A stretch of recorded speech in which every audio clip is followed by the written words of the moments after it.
Berjumpa kembali saudara-saudari terkasih dalam ringkasan buku atau hasil dari pembacaan buku. Kali ini judul bukunya ialah Katekese untuk lanjut usia. Jadi katekese untuk lanjut usia. Ini adalah buah refleksi dari Paus Fransiskus, Paus yang pada tahun 2022 memberikan rangkaian katekese tentang lansia. Nah, status questionnaire yang ingin saya bawa atau saya sampaikan kepada kita semua, ada banyak hal yang sebenarnya bisa dengan memakai sudut pandang untuk melihat buku ini, tetapi saya hanya ingin bertanya satu hal, dan saya ingin melihat dari buku ini bagaimana seorang yang usia lanjut atau yang lanjut usia seharusnya memandang dirinya. Langsung saja kita lihat. Yang pertama, masa tua atau masa lansia dalam perspektif Paus Fransiskus seharusnya menjadi masa bukan untuk menyerah atau bukan untuk menurunkan layar, tetapi justru masa lansia itu, masa tua adalah sebuah musim untuk berbuah karena telah mampu bertahan lama. Mungkin ini dianalogikan dengan tanaman yang dalam usia tuanya tetap tanaman itu berbuah. Lalu kedua, seorang lansia harus melihat dirinya sebagai bagian atau aktor utama bahkan ya dalam sebuah revolusi tentang kepekaan. Kepekaan apakah yang bisa kita lihat atau kita contoh atau orang muda lihat dalam diri seorang lansia? Yang pertama itu kepedulian, yang kedua itu pemikiran, yang ketiga itu kasih sayang, yang keempat itu kelembutan ya sebagai jalan untuk membuat kita menjadi lebih manusiawi. Juga kepekaan akan roh kehadiran Allah yang diperoleh melalui penantian dan kesabaran. Dalam hal ini ada dua tokoh yang menjadi teladan bagi kita, yakni Simeon dan Hana. Masa lansia juga menjadi masa bagi seorang lansia untuk merawat masa depan.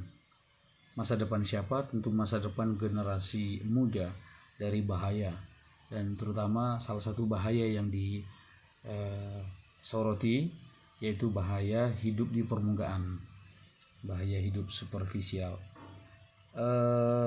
Di sini juga Paus Fransiskus juga mau mengajak siapapun yang memandang dirinya sebagai bagian dari usia lanjut supaya ia memandang dirinya demikian. Ia harus mampu menjadi tanda dari sebuah kesaksian akan indahnya hidup ini. Dengan demikian, seorang lansia juga dia harus menjadi penerus sejarah iman. Penerus iman di mana dia harus bisa membangun komunikasi yang timbal balik dengan generasi muda. Boleh dikatakan dia harus bisa membangun jembatan dengan generasi muda. Maka kaitan antara seorang lansia dan seorang muda ini akan sangat mempengaruhi orang muda ketika mereka menjalani kehidupan mereka dari perspektif dari kaum lansia. Kaum lansia juga harus mampu menjadi subjek pengembali kehormatan iman. Hal ini memang disinyalir karena menghadapi tantangan gnostisisme atau agnostisisme. Kehormatan iman itu diperoleh atau kehormatan iman itu ditunjukkan dengan mempraktekkan iman itu, yakni penyerahan diri dan juga mengikuti Yesus dalam sehat dan sakit, dalam situasi yang kuat dan lemah.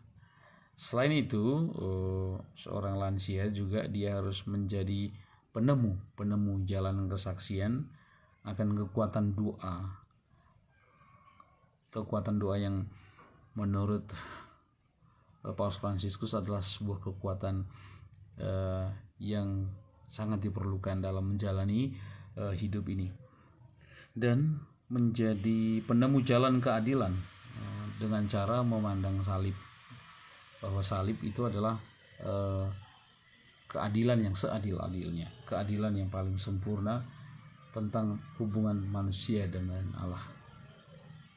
Mendalam memang ketika orang melihat keadilan dalam perspektif duniawi, kita akan selalu melihat soal hak dan kewajiban dan sebagainya. Tapi dalam perspektif rohani, keadilan itu diperoleh dengan menerima Yesus yang tersalib. Di sanalah sebenarnya keadilan antara hubungan manusia dan Allah itu seadil-adilnya diberikan kepada kita. Dan yang terakhir yakni masa lansia. Seorang lansia harus memandang dirinya sebagai pihak yang harus semakin hari lebih mendekatkan dirinya dengan kerajaan Allah, dan kemudian ia harus memandang pemenuhan janji Tuhan, bahwa Tuhan akan memberikan tempat kepada siapapun.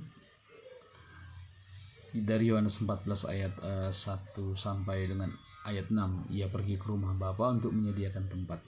Jadi seorang lansia itu adalah janji itu sendiri, pemenuhan janjinya yang diberikan oleh Yesus sendiri juga mengenai pada dirinya. Ini satu buku yang bagus menurut saya, yang sebenarnya dikatakan dalam awalnya dikasteri untuk awam, keluarga dan hidup, diminta supaya ini direnungkan per tema, dan sebaiknya dibacakan secara berulang-ulang. Baik, ini yang bisa kami sampaikan. Terima kasih.